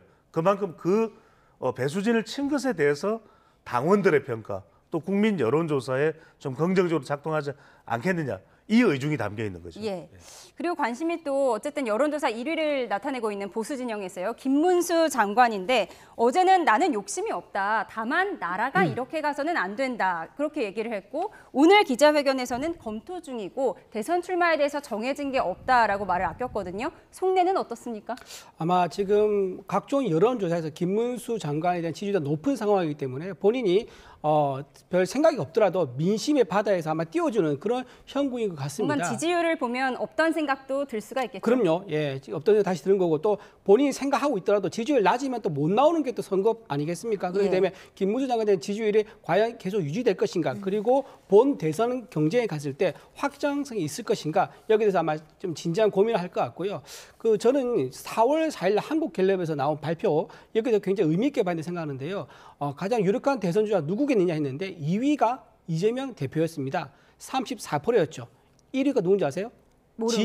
지시성을 가진 분입니다. 네. 지지하는 후보자가 없음. 그렇죠. 그러니까 34%와 1위는 38%였는데 4%포인트가 차이가 나거든요. 예. 그래서 많은 시민들이, 국민들이 아직 후보자를 정하지 않은 그런 무주공산 상태이고 그만큼 중도층과 무당층에서는 어떤 바람을 부느냐, 어떤 사람의 미래의 제시에 따라 가지고 마음이 크게 흔들릴 수 있는 상황이다. 방금 배종대 소장님 말씀하신 것처럼 미래는 개헌에 있고요. 심판은 이재명에 있다. 이 미래와 심판은 아마 같이 가는 대선판이 되지 않을까 싶습니다. 예, 홍준표 시장과 김문수 장관에 대한 얘기를 해봤는데 한동훈 전 대표는 이번 주에 당내 경선 일정이 나오는 대로 출마 선언을 할 것으로 보입니다. 이미 여의도의 대학 빌딩 9층에 사무실을 계약했다고 하는데 도대체 이 빌딩이 어떤 빌딩이길래 이렇게 대선 명당으로 불리고 있는 거죠? 사실 많은 분들께서 실제로 그리고 잠룡이라고 불리우는 분들께서 그 빌딩에서 이렇게 좋은 결과를 낳은 경우가 많습니다. 그래서 여의도 바닥에는 여기는 당선이 될 수 있는 명당이다라고 하는 곳이 굉장히 많습니다. 보수 진보 후보 상관없이. 그렇습니다. 보수 진보 후보 상관없이 거기에서 대통령이 배출된 경우가 굉장히 허다하다라고 불리우는 곳이 많습니다. 그래서 캠프가 구성되기 전에는 누가 그 빌딩에 들어갈 것인가가 여의도 정가에서는 굉장히 초유의 관심사다. 이렇게 볼 수 있을 것 같습니다. 계약하기가 힘든가요? 실제로 어렵다는 얘기도 있습니다. 예. 그리고 그 건물을 가지고 계신 분들도 누구를 한테 줄 것인가가 아주 희대의 고민이다라고 말을 할 정도로 그런 명당이 있다고 들었습니다. 건물주에게 선택권이 있는 거군요. 근데 제가 보기에 조금 이제 다른 부분을 얘기 드리면요. 이 건물주 사실 좋아하진 않아요. 왜냐하면 짧은 기간 임차를 하는 거지 않습니까? 네. 짧은 기간에 많은 사람들이 오가는 장소이기 때문에 건물이 훼손될 수 있기 때문에 상당히 비싸게 불러요. 그래서 그 비싸게 부른 임대료를 어느 캠프가 감당할 수 있느냐. 이게 중요한 포인트인 거지. 뭐 대선 후보들 잘 골라가지고 대성 싶은 사람 캠프를 자기한테 이제 임차를 준다. 이거는 좀 아닌 걸로 그렇게 알고 있습니다. 건물주의 마음까지 우리가 헤아려 봤는데요. 껄끄러운 동거가 있을 거라고 합니다. 한동훈 전 대표와 홍준표 시장. 네, 4층과 9층에 동거하게 된다고 하는데 엘리베이터가 3개밖에 없다고 해요. 마주칠 그렇죠. 수밖에 없을 텐데요. 제가 이 건물을 또 잘 압니다. 네. 잘 아는 이유가 어느 캠프로 간 것이 아니라 식당에 먹으러 이제 밥 먹으러 갔는데 커피숍도 있고요. 근데 여기가 정말 건물의 크기에 비하면 네모 반듯하고 각 사무실의 크기가 다 똑같은 형태라서 그래서 이 여의도에 이른바 명당 자리로 이제 이름 나는데 너무 지나치게 이야기하면 또 부동산 가격에 영향을 줄 수 있어서 자제해야 될 것 같고요. 이제 엘리베이터가 몇 개 안 돼요. 그러다 보니까 마주칠 수밖에 없다. 그러다 보니까 이른바 지금 좀 관계가 서로 뭐 견원지간이라고도 이야기되기도 하는 한동훈 전 대표, 홍준표 시장 사이에서는 이게 정말 서로 마주치면 엘리베이터 안에서 1층까지 내려갈 때까지는 내리지도 못하잖아요. 물론 3층 누르고 내릴 수는 있습니다만 그렇게까지는 하지 않을 테고. 그래서 그런 상황도 연출될 수 있었다. 서로 대화를 나눌 거냐. 1층 내려가는 동안에 꼭꼭 입을 다물고 있을 것이냐. 그러니까 묘한 상황까지도 연출될 수 있는 상황이 될 수도 있겠죠. 예. 저는요, 저 4층에 계신 분들은 계단을 이용하지 않을까 싶고요. 예, 9층과 6층은 사실 엘리베이터 3개지만 하나는 전층을 다 운영하고 나머지 2개는 홀짝 이렇게 운영하거든요. 네. 실제로는 층수에 따라 가지고 2개밖에 사용을 못하기 때문에 만날 가능성이 되게 높을 거라 봅니다. 예. 한동훈 전 대표와 홍준표 시장의 불편한 동거, 네, 대권 명당에서의 불편한 동거가 어떻게 될지 지켜보도록 하겠습니다. 그런가 하면 국민의힘 지도부가 어제 비상중진회의와 의총을 잇따라 열었는데요. 윤 전 대통령 탄핵의 책임론을 놓고 설왕설래가 이어졌다고 합니다. 영상으로 보고 오시죠.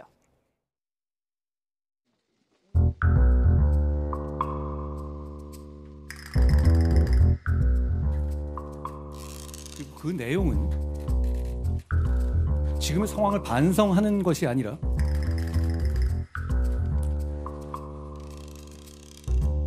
지금의 상황을 합리화하고 사실상 내란을 자백하는 취지의 내용이었습니다. 저는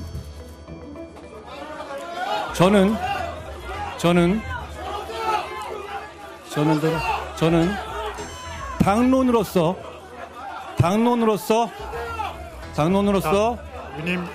탄핵을 찬성하자는 제안을 드립니다.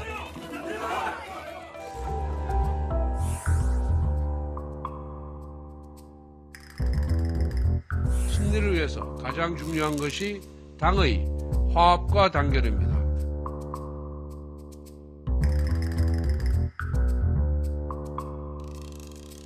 일부 친윤계 의원은 YTN과 통화에서 당의 비판적인 목소리를 내온 김상호, 조경태 의원 등에 대해 지도부의 조치가 필요하다고 주장하고 있습니다. 이런 위법한 행위로 인해서 그 단핵된 대통령과의 결연은 저는 필연적이다 이래 보고 결연하지 않으면 필패다. 그러니까 죄 지은 사람이 징계받아야 되는 거 아닙니까? 저는 헌법을 위반한 적도 없고 법을 위반한 적이 없거든요. 탈당은 제 자유의사인 거지요. 행동으로 사과를 해야 하는데 행동으로 하는 사과는 윤석열 대통령에 대한 징계라고 생각합니다. 근데 왜 제가 징계 대상인지 저는 당원에 위배되진 않았습니다. 네, 어제 의원총회에서는 조경태, 김상웅 의원을 향해서 당론 알기를 깃털같이 알면 어떻게 같이 가냐는 목소리까지 나왔다고 합니다. 그러니까 단순히 탄핵 찬성했다기보다는 언론 접촉을 많이 하면서 윤 전 대통령 비판했던 사람이 비판의 대상이 된 거죠. 그렇습니다. 예, 이런 말이 있습니다. 민주당에는 민주가 없고 국힘에는 힘이 없다. 민주당에서는요, 민주가 없기 때문에 일극체제로 완비되어 있습니다. 모든 내용들이 일사불란하고요. 반대하는 의견 내기가 쉽지 않죠. 다 비명 행사를 했기 때문에. 하지만 국민의힘에 민주가 있기 때문에 개별 헌법기관이 어떤 발언을 하든지 자유입니다. 다 존중을 해줍니다. 다만 당론에 정해졌을 경우에는 그래도 반대할 뜻이 있더라도 언론에 나가서 다시 공개적으로 반대 입장 내는 거 좀 자제할 필요가 있을 겁니다. 이거는 여야 할 거 없을 것 같은데 거기에 대해서는 조금 이제 다른 의원들 보기엔 중진들을 보기에는 약간 철부지처럼 보이는 그런 면이 있기 때문에 아마도 그런 얘기가 오간 것 같은데 실제로 징계를 한다거나 뭐 탈당 조치를 한다거나 그러기에는 너무 한가한 상황이다. 지금 쓰나미가 몰려오는데 까치발 든다고 어디 살 수가 있습니까? 방문 걸어 잠그고 창문 걸어 잠근다고 살 수가 있습니까? 빨리 정상으로 뛰어 올라가서 어떻게 재건을 할 건지 이런 계획을 논해야 되는 상황이기 때문에 아마도 지금 저렇게 지금 김상욱 의원이죠. 김상욱 의원이 말씀하신 저런 내용은 발언은 자유가 있는 거고 존중한다 그렇게 하고 넘어가야 되지 않을까 싶습니다. 예, 김상욱 의원 같은 경우에는 당내에서 이런 평가가 있는 것 같아요. 탄핵 찬성은 할 수 있는데 너무 선을 넘었다. 예를 들면 탄핵이 되는 순간에 눈물을 흘리는 영상을 올린다든지 뭐 국경일로 지정하자 이런 얘기도 나왔잖아요. 선을 넘은 것은 불법 계엄을 했던 윤석열 대통령이죠. 그리고 본인이 두 번째 탄핵 대통령이 된 것도 선을 넘었다고 볼 수 있기 때문에 김상욱 의원이 선을 넘었다고 평가하기 전에 윤석열 대통령이 대한민국이 지켜야 할 선을 넘은 사람으로 징계를 해야 된다라고 주장하시는 분들이 나와야만 국민의힘에도 반성하는 사람이 있구나라는 생각을 할 텐데 그러지 못하는 점에서 굉장히 좀 유감스럽다는 말씀을 좀 드리겠습니다. 사실 김상욱 의원에 대해서 계속적으로 탈당을 요구하는 것은 실제로 국민의힘 내부에서는 반성이 없다라는 것에 대한 반증이다 이렇게 생각을 합니다. 만약에 김상호 의원에 대해서 말 잘했다. 그리고 우리가 반성하자는 측면에서 네가 지도부를 맡아봐라라고 했다면 민주당이 무서워했을 것 같습니다. 실제로 민주당이 가장 두려워할 인물들이 결국에는 국민의힘이 됐을 거라고 보는데 실제로 지금과 같이 반성이 없는 모습을 보이고 있는 것이고 그에 대한 반증을 김상호 의원의 탈당으로 보는데 좀 전에 우리 대변인께서 말씀해 주셨지만 국민의힘에는 민주가 있다라고 말씀 주셨는데 민주가 있는 모습이 이것은 아니죠. 그렇기 때문에 김상호 의원과 조경태 의원의 그 탈당 요구는 정말로 바람직하지 않은 것이고 실제로 징계해야 될 사람은 윤석열 대통령임의 명백하다는 말씀까지 드리겠습니다. 예. 이런 가운데 조경태 의원은 윤석열 전 대통령과의 절연을 주장한 한편 윤상현 의원은 윤 전 대통령과의 절연보다 무서운 건 당의 분열이라고 주장을 했습니다. 윤상현 의원의 오늘 발언 내용 그래픽으로 좀 보도록 하겠습니다. 절연보다 무서운 게 분열이다. 그리고 대통령께서 이 문제를 스스로 해결할 수 있게 시간을 드리면 알아서 다 하실 것이다. 그러니까 탈당해라 뭐해라 얘기하는 것은 우리가 모신 대통령에 대한 기본적 예의가 아니다라고 얘기했습니다. 그리고 오늘 말에 보면 주변에서 창당하자는 사람도 많았지만 윤 전 대통령이 이를 배격했다는 내용이 있어요. 소장님은 어떻게 보셨습니까? 윤상현 의원이 지금 상황에 대해서 왜 복잡한가에 대한 설명을 하고 있는 것 같아요. 예. 그리고 이제 해결책을 내놨는데 당위적으로는 윤상현 의원의 내용에 공감 못할 수 있습니다. 근데 현실적으로는 공감해야만 되는 상황이에요. 왜? 대통령 선거가 이제 2달도 안 남았습니다. 그런데 어떤 사람들은 대통령과 선을 그어야 된다. 어떤 사람들은 대통령을 품어야 된다. 이렇게 이야기하잖아요. 다 복잡한데 예. 저는 이쪽도 저쪽도 아니고 그냥 다 뭉뚱그려서 안고 갈 수밖에 없는 상황입니다. 예. 정리가 안 되는 상황이에요. 이걸 정리를 한다 그러면 대선을 못 치를 겁니다. 후보들도 그래요. 예. 그러면 김문수 장관, 한동훈 전 대표도 다 상황이 다릅니다. 예. 그러니까 이 상황은 다 그냥 안고 대선에 집중한다로 가야 될 것 같아요. 왜 그러냐? 97년 대선과 2002년 대선에서 보수 정당이 패했거든요. 대선에서. 왜? 분열됐기 때문에. 그런데 2007년 대선과 2012년 대선에서는 보수 정당이 승리합니다. 왜? 뭉쳤기 때문에. 그러니까 지금은 4글자밖에 없습니다. 최근 새로 나온 사자성어죠. 뭉살 헛죽입니다. 뭉치면 살고 흩어지면 죽는다. 그러니까 이게 정리를 하면 좋은데 정리 안 될 겁니다. 예. 정리 없이 이 상태로 그냥 안고 2달은 갈 수밖에 없다. 예. 그런가 하면 윤석열 전 대통령이 파면 선고 사흘째인 어제 지지층을 겨냥한 메시지를 내놨습니다. 여기엔 어떤 정치적 의미가 담겨 있을 것인지 정치권의 해석을 듣고 오시죠. 대통령 입장에서 그 정도면 승복으로 저는 읽어야 되지 않을까 싶어요. 대통령 입장에서 야당이 보듯이 나 잘못했다 이렇게 얘기하기를 바라는데 그건 조금 법리적으로 보면 무리한 게 있어요. 지금 형사 재판을 받고 있습니다. 형사 재판에서는 사형 아니면 무기징역으로 내란 우두머리로 걸어놨거든요. 모든 것을 고스란히 인정하겠다. 라고 할 수 없는 한계가 있는 겁니다. 분명. 대통령직은 파면됐으니 수행할 수가 없지만 뭐 정치를 계속 하신다는 얘기 같기도 하네요. 상당히 큰 착각을 갖고 있는 것 같아요. 그 윤석열 개인에 대한 이 엄청난 지지가 있는 것으로 생각하는데 그 상황이 만들어 놓은 그쪽 이 극렬 지지자들의 그 반응과 개인적 지지를 착각하는 것으로 생각하고 또 한편 그런 면에서 보면 엄청나게 뻔뻔한 거죠. 한 번도 국민들한테 진심으로 사과를 하지 않았습니다. 네, 윤석열 전 대통령이 자신을 지지해준 국민 변호인단에게 입장문을 어제 보냈습니다. 권영진 의원은 이 정도면 승복으로 읽었다고 하는데 어떻게 보셨어요? 전 대통령께서 2번의 메시지를 냈죠. 첫 번째 국민들한테 사과의 취지의 메시지를 냈고 사랑한다고 했었고요. 이번에는 이제 국민 변호인단과 청년들에게 고맙다고 했습니다. 풍찬 노숙하면서 삭발하고 단식하면서 지지해준 분들에게 고마움을 표하는 것은 인간 도리상 당연한 겁니다. 거기에 대해서 문제 지적하는 것은 조금 지나치는 생각이 좀 들고요. 그다음에 대통령이 사주로 옮기게 되면은 아마 추가로 어떤 정치적 메시지를 더 내지는 않을 걸로 저는 예상을 합니다. 왜냐하면 본인이 이제 형사재판이 또 있는 거거든요. 거기에 집중해야 되는 상황인 거고 또 대선이 본격 돌입하기 시작하면요. 윤석열 전 대통령에 대한 메시지의 주목도가 뚝 떨어질 겁니다. 전부 다 각자 캠프에서 경선에 집중해야 되니까요. 그렇기 때문에 윤석열 대통령께서는 아마도 사저에 가면 정치 메시지 정치는 아마 좀 자제하지 않을까 생각됩니다. 윤 전 대통령 메시지 더 이상 안 나올 것이다라고 예상하셨는데 윤 전 대통령이 자연인 신분으로 정치적 행보를 계속 이어가겠다는 뜻을 밝힌 게 아니냐. 이게 민주당의 입장인 거죠? 그렇습니다. 저렇게 사실상 반성 없는 발언을 하신 거죠. 헌법재판소 결정문에 보더라도 자신을 지지하는 사람들을 초월해서 모든 국민을 통합해야 될 의무가 있다라고 말씀해 주셨는데 윤석열 전 대통령의 메시지, 두 번의 메시지를 저는 다 봤는데 사실상 모든 국민들을 향한 사과는 없었다라고 평가하고 있습니다. 그리고 이후에 나온 것도 본인을 지지했던 사람들한테 이야기하고 있기 때문에 결국에는 정치 행보를 하고 있는 것이고 선동으로 읽을 수 있는 부분이다라는 생각을 가지고 있습니다.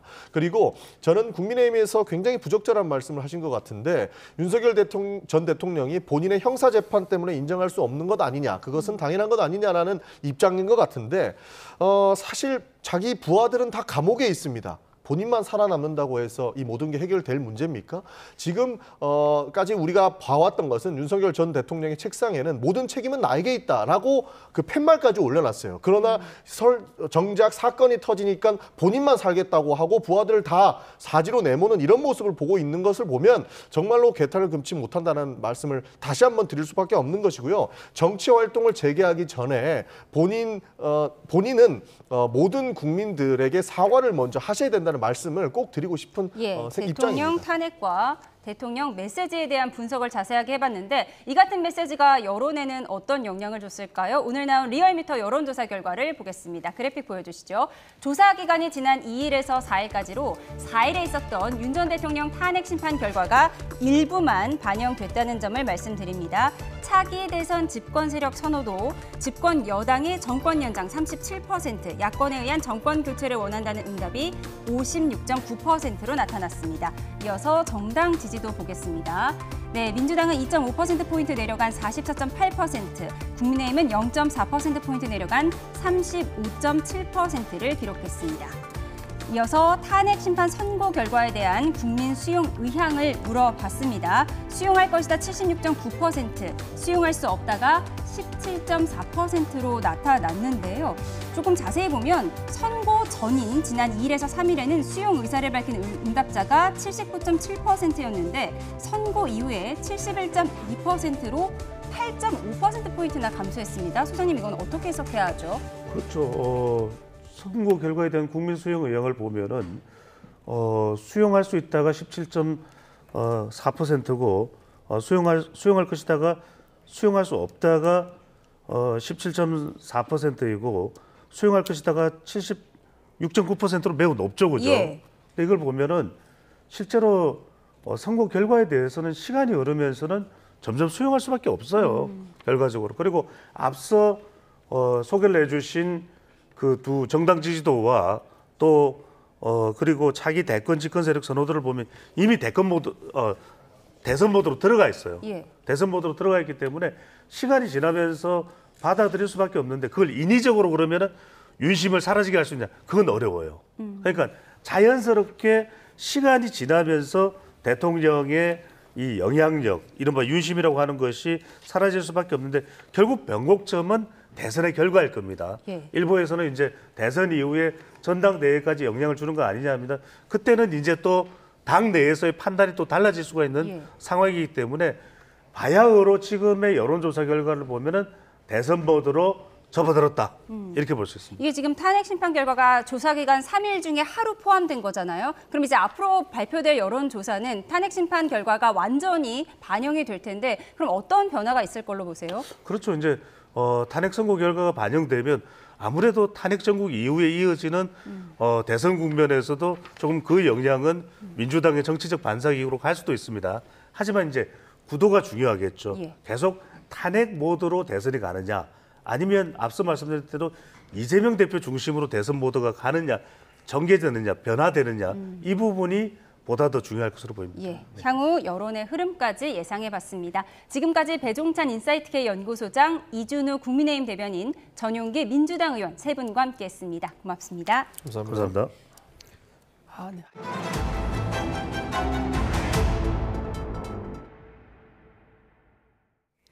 경남 하동군 옥종면에서 산불이 나 산림당국이 산불 대응 2단계를 발령하고 진화 작업을 벌이고 있습니다. 7개 마을 주민 320여 명이 대피했습니다. 얼마 전 산불이 났다가 꺼진 지역인데요. 취재기자 연결해 알아보겠습니다. 나연호 기자, 산불 2단계가 발령됐다는데 산불 상황 자세히 전해주시죠.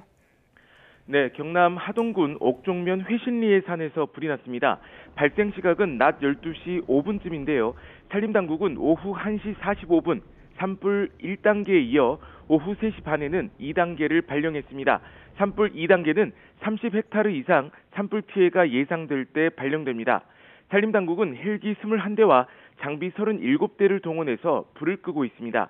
인력도 진화대원과 공무원 등 390여 명이 투입됐습니다. 현재 산불 영향구역은 47헥타르로 전체 불의 길이는 4.9km입니다. 이 가운데 1.9km 진화가 완료돼서 진화율은 40%입니다. 현재 산불 현장에는 평균 풍속 초속 4.6m, 최대 풍속 초속 8m 북동풍이 불고 있습니다. 오늘 산불이 시작된 곳 인근에서 70대 남성이 양손에 2도 화상을 입어서 병원으로 옮겨졌는데요. 산림당국은 이 남성이 예초기를 쓰는 과정에서 불이 난 것으로 보고 있습니다. 하동군은 회신마을과 양지마을 등 7개 마을 주민들에게 옥천관과 옥종고등학교로 대피하도록 했습니다. 지금까지 326명이 대피를 완료한 것으로 파악됐습니다. 오늘 산불이 난 곳은 지난달 21일 발생한 산청 산불의 피해 지역과 가깝습니다. 지금까지 전국부에서 YTN 나연호입니다. 네, 경북 산불이 진화된 지 얼마 되지 않아 최근 전국 곳곳에 다시 크고 작은 산불이 번지고 있습니다. 이번 주에 단비가 예정돼 있긴 하지만 영남 지방에 건조특보가 발령 중입니다. 취재기자 연결해서 날씨 상황 알아보겠습니다. 정혜영 기자, 이번 주에 단비가 예보된 곳이 있다고요? 네, 그렇습니다. 지난 주말에 이어서 이번 주에도 비가 3차례 정도 내릴 것으로 보입니다. 보통 3월에서 5월까지 봄철 산불 발생 비율이 전체 산불의 55.5% 정도로 절반 이상에 해당하고 그중 4월은 21에서 22% 정도를 차지할 정도로 산불 발생이 많은 시기에 해당하는데요. 특히 4월 상순에는 고온 건조한 바람이 강하게 불면서 대형 산불이 자주 발생합니다. 다만 올해는 지난 주말 식목일 단비에 이어서 이번 주에 3차례 정도 더 비가 내릴 것으로 예고됐습니다.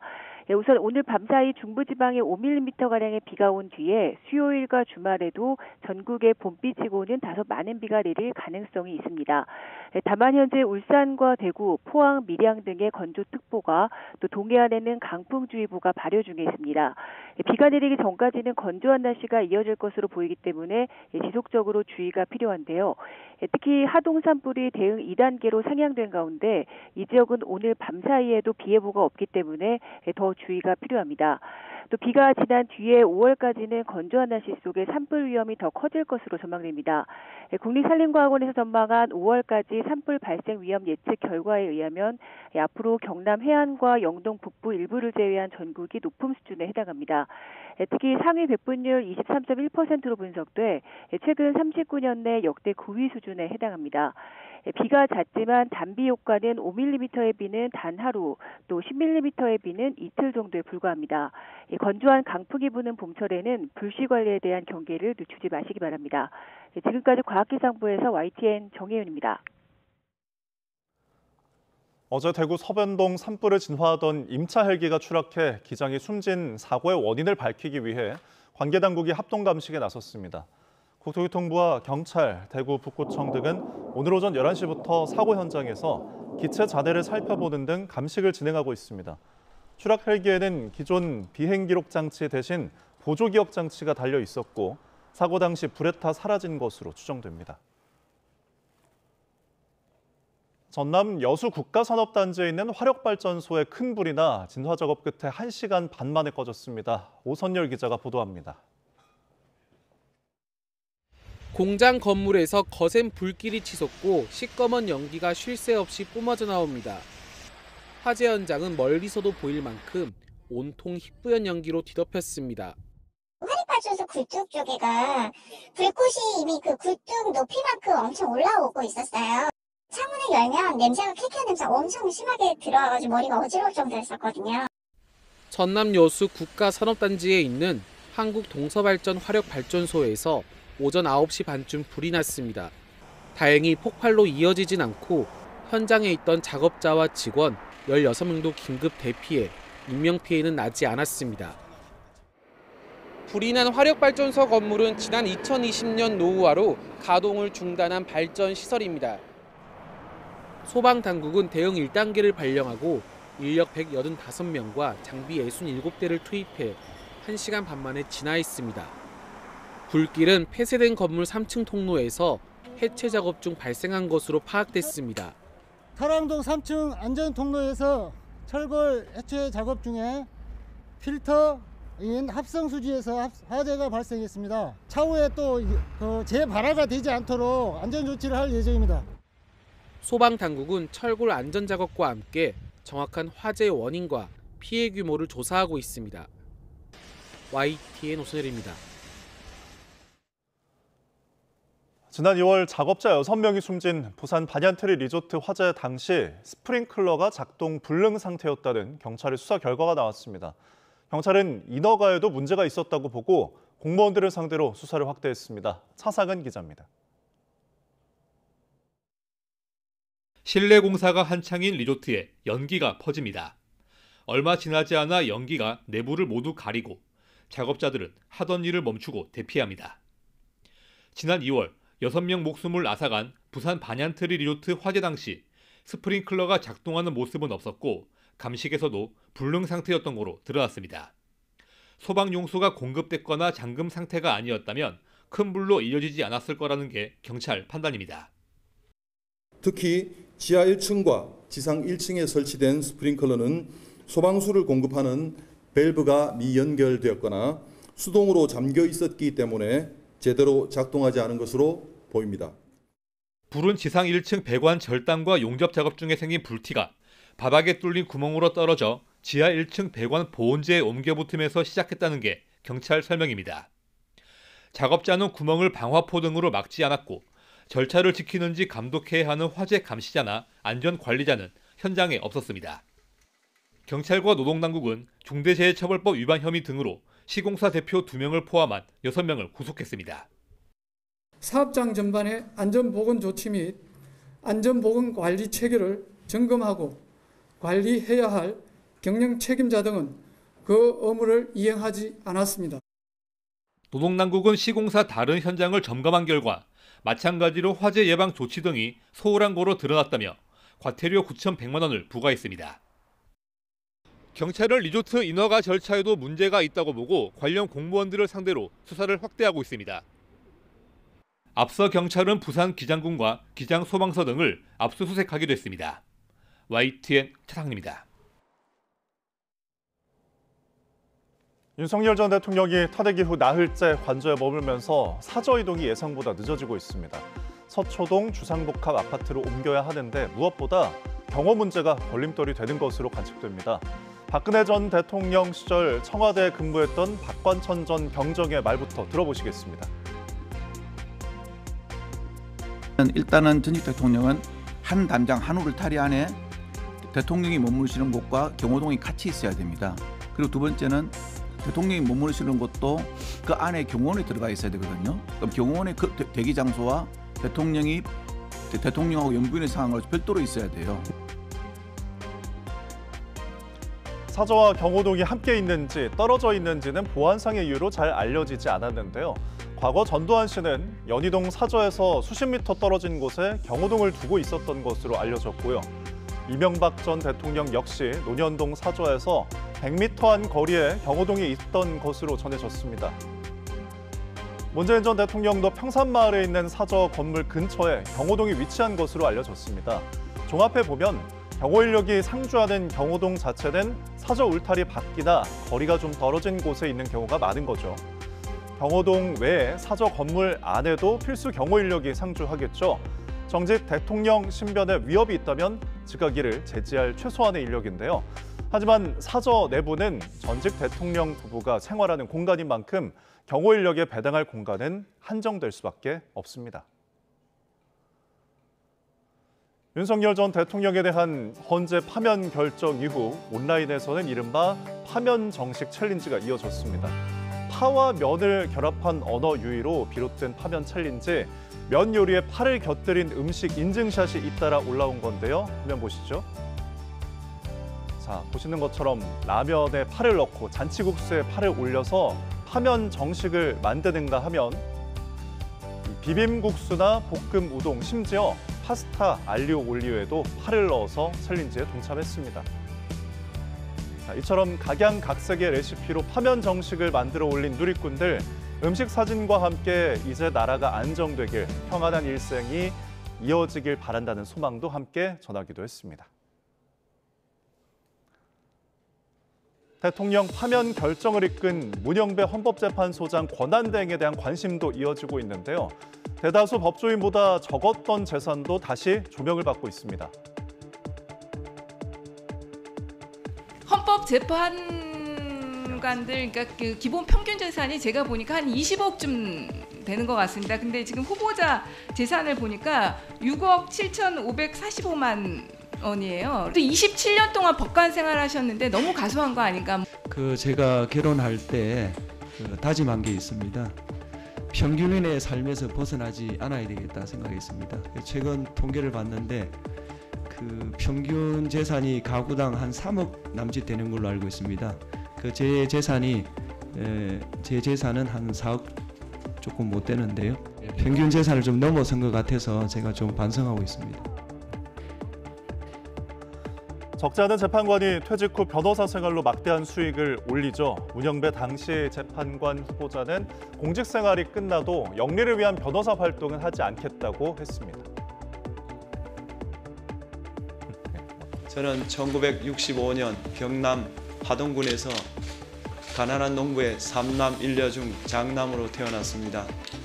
낡은 교복과 교과서일망정 물려받을 친척이 있어 중학교를 졸업할 수 있었고, 고등학교 2학년 때는 독지가인 김장하 선생을 만나 대학교 4학년까지 장학금을 받을 수 있었습니다. 나는 이 사회의 것을 너에게 주었으니 갚으려거든 내가 아니라 이 사회에 갚으라고 하신 선생의 말씀을 저는 한시도 잊은 적이 없습니다. 올해 공개된 문영배 헌재소장 권한대행 재산은 부모와 자식을 제외하고 11억 원 정도입니다. 2배 이상 늘어난 수치인데요.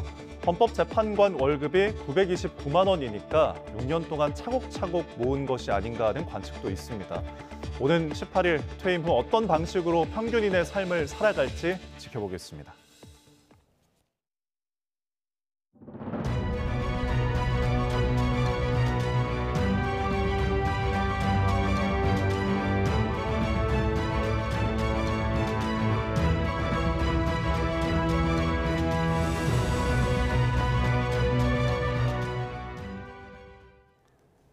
지난주 미국의 상호관세 발표로 전 세계 금융시장이 폭락세를 맞고 있는 가운데 트럼프 대통령은 정책 수정 가능성을 일축했습니다.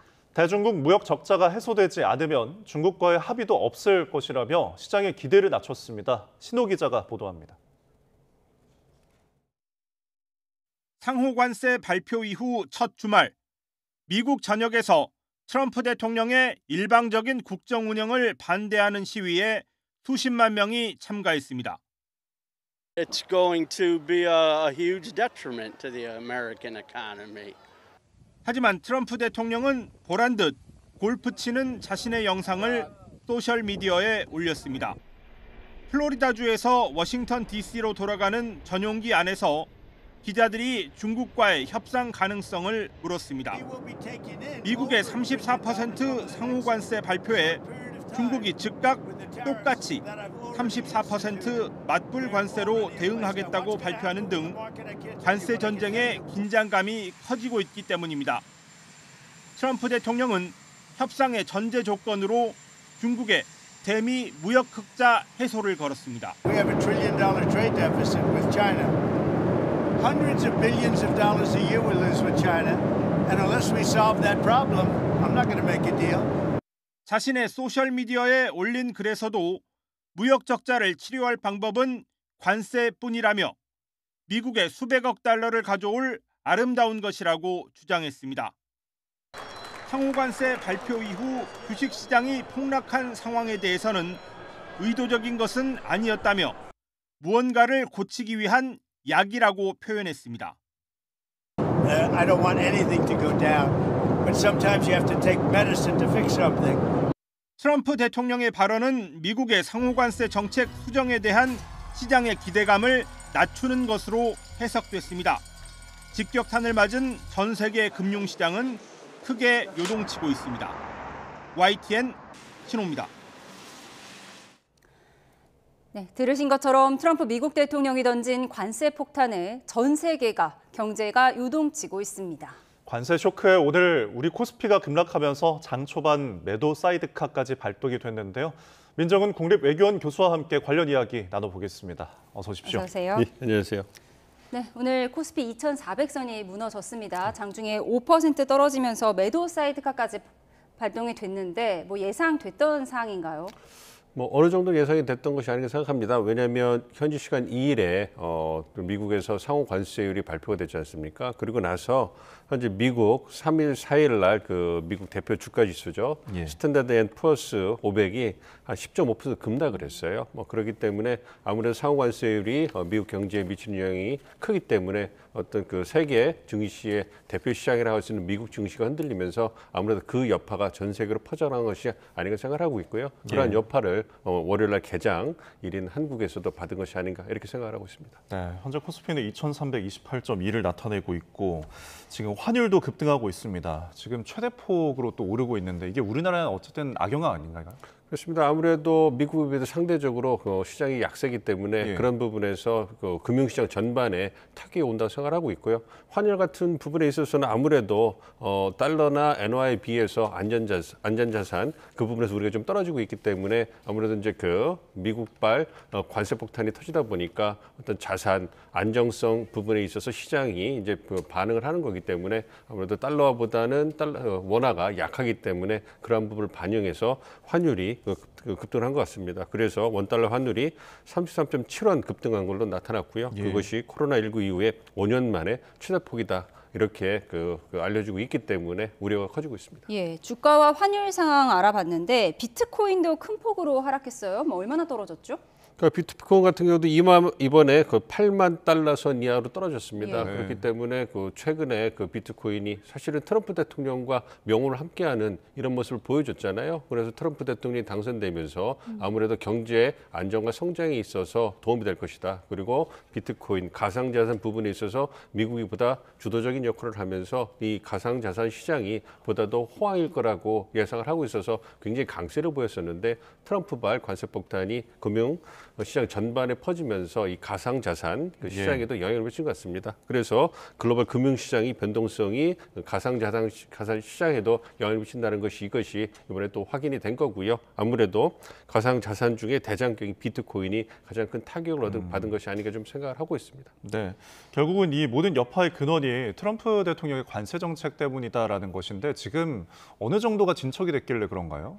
그래도 큰 틀에서 이제 트럼프 대통령이 구상하고 있는 관세 정책은 잡힌 것 같아요. 보편 관세와 상호 관세. 사실 이러한 관세를 부과해서 미국의 무역수 적자를 줄이겠다는 이러한 정책적 방향성은 작년에 대선 기간에 충분히 많이 회자가 됐기 때문에 그럴 것이다 생각을 했는데 과연 보편 관세와 상호 관세 이것이 같이 부과될 것이다. 이 부분에 대해서는 우리가 주목을 하고 있었거든요. 그래서 아무래도 이게 미국 내 경제에도 영향을 크게 줄 수 있기 때문에 보편 관세, 상호 관세 중에 좀 절충된 방향으로 가지 않을까 생각을 했는데 이번에 보편 관세뿐만 아니라 이제 무역수 적자가 큰 60개국 정도를 대상으로 해서 상호 관세율이 부과가 됐잖아요. 이걸 본다면 아무래도 미국이 이번에는 어떤 세제 혜택이라든지 미국의 인플레이션 폭등을 막기 위한 그런 재원을 확보하기 위해서 보다도 어떻게 보면 총알이죠. 총알을 확보하기 위해서 이것을 외국으로부터 좀 확보하려는 이런 움직임이 있는 것 같습니다. 그래서 보편 관세뿐만 아니라 상호 관세를 함께 부과해가지고 충분한 그러한 재원을 확보하려는 노력이 있었던 거 아닌가 생각하기 때문에 이러한 조치가 이루어진 것 같고요. 그럼에도 불구하고 예상보다 큰 관세 정책이 시행이 됨에 따라서 전 세계가 요동치고 있습니다. 예, 말 그대로 전 세계 경제가 요동치고 있는데 사실 미국과 중국과의 관계를 눈여겨볼 필요가 있을 것 같습니다. 사실 미국 내 저렴한 소비재는 대부분 중국에서 생산하고 있는데 지금 중국이 똑같이 보복 관세를 매기겠다고 했어요. 그렇습니다. 중국은 이미 트럼프 1기 행정부 때 경험이 있기 때문에 상당히 어렵긴 했습니다만 1기 때 나름대로 선방을 했습니다. 그때는 뭐 위안화 절하도 있었고 그다음에 보복관세도 있었지만 어쨌든 미국 중국 시장 내수 시장 자체가 크기 때문에 버틴 거다 이렇게 평가를 받고 있는데요. 네. 4년 경험을 통해 가지고 중국 입장에서는 나름대로 트럼프발 어떤 관세 전쟁에 대응할 수 있는 카드를 많이 갖고 있다 이렇게 생각을 하고 있습니다. 그래서 말씀해 주신 것처럼 이번에 상호 관세로 중국에 34%를 부과했잖아요. 네. 그래서 이미 중국에 대해서는 추가 20%의 관세가 부과가 됐고 그것에 대응해서 중국도 1차, 2차 추가 10%씩 보복 관세를 부과한 상황입니다. 그래서 두 양 그 강대국에서 으르렁거리면서 기싸움을 하고 있는 상황인데요. 34%를 이번에 미국이 부과한다고 하니까 그게 9일 날 발효되지 않습니까? 네. 10일 날 중국도 33%의 맞불 관세, 보복 관세를 미국산 제품에다가 일괄적으로 부과하겠다 얘기를 하고 있고요. 그리고 이와 더불어서 세계 무역 기구죠. WTO에다가 어떤 미국의 어떤 불공정한 무역 관행 이런 조치를 제소를 하고 그다음에 첨단 기술이나 그 핵심 분야에 들어가는 히토류 같은 어떤 그러한 희귀 광물 수출도 제한할 거다 이렇게 얘기를 하고 있습니다. 그리고 미국 기업들에 대한 어떤 또 강화된 규제라든지 어떤 수출 제한 이런 부분에 대해서도 광범위하게 이제 조치를 미국 상황을 보면서 할 거기 때문에 미국과 중국의 무역 전쟁은 시간이 지날수록 격화되지 않을까 이렇게 예상을 하고 있습니다. 네, 트럼프 대통령이 쏘아올린 이제 관세라는 공에 세계 대응들이 다들 이제 중국처럼 맞불 관세를 하고 있고 뭐 WTO 이제 채소도 하고 있는데 이런 현상들은 좀 어떻게 보고 계세요? 그러니까 이제 기싸움을 하고 이제 눈치 보기다 이렇게 생각하고 있습니다. 네. 미국 입장에서는 새로운 무역 통상의 틀을 만들고 싶어하는 것 같아요. 이제 자유무역의 맹주였던 미국이 더 이상 자기가 만들어놓은 자유무역 시스템이 자국의 이익에 부합하지 않는다. 그렇지 않습니까? 자유무역을 통해 가지고 경제적 이익을 굉장히 얻었는데 아무래도 전 세계를 어떤 공장으로 놓고서 가격 경쟁이 있는 지역에서 부품을 생산해서 이제 미국으로 들어오지 않았습니까? 그러다 보니까 제조업이 미국이 쇠퇴하게 됐고 그 여파로 인해 가지고 중서부에 있는 노동계층이 굉장히 불만이 커졌고 그러한 부분이 이제 정치적으로 문제가 됐고 그리고 코로나19를 거치면서 공급망에 있어서 문제가 생긴 걸 봤기 때문에 이제는 미국이 세우는 자유무역 시스템이 작동하지 않는다. 그래서 새로운 틀을 만들어야 된다. 그래서 트럼프 대통령이 이제 관세를 부과해서 보편관세, 상호관세 이게 이제 입구는 그렇게 들어왔지만 출구는 양자 협상을 통해서 조정이 될 거예요. 그렇기 때문에 미국의 이해관계를 반영한 새로운 틀이 만들어질 거기 때문에 그러한 부분에서 이제 세계 각국도 미국의 반응을 보면서 자국의 이익을 토대로 해가지고 서로 다른 양자 협상에 나설 거로 생각하고 있습니다. 결국 미국 우선주의라는 게 이 관세 정책이 미국 우선주의 때문에 나온 것인데 지금 미국 경제에도 좋은 영향을 주지 않고 있잖아요. 지금 일론 머스크 자체도 화가 났다 이런 보도가 나오고 있습니다. 그렇습니다. 아무래도 테슬라라든지 일론 머스크의 기업들도 타격을 받을 수밖에 없는 것이죠. 그리고 중국의 시장을 크게 갖고 중국의 제조 어떤 시설이라든지 시장을 크게 갖고 있는 테슬라 같은 경우에도 그런 부분들이 고려가 돼야 될 거고요. 특히 이제 어떤 정치적 측면에서 EU 국가들, 유럽 국가들을 어떤 비난하고 공격했던 머스크 입장에서는 이제 EU로부터 보복 관세가 들어오게 되고 이제 그러한 부분에 있어서 자기의 사업에 부정적인 영향을 받을 것이 고려가 되기 때문에 아무래도 한 발 물러선 그런 유화적인 모습을 보이는데요. 이미 많은 감정이 상해져 있고 그다음에 국내 대내적으로 비판이 가하고 있기 때문에 이런 어려운 상황을 일론 머스크가 어떻게 돌파 나갈지도 관심이 주목되고 있습니다. 네, 말씀하신 것처럼 대내외적인 비판이 잇따르는 가운데 온라인에서는 트럼프의 정책을 풍자하는 밈이 잇따르고 있습니다. 네, 펭귄 한 마리가 트럼프에게 뭔가를 따지는 모습 같은 것들이 저희가 지금 화면으로 보여드리고 있습니다. 예.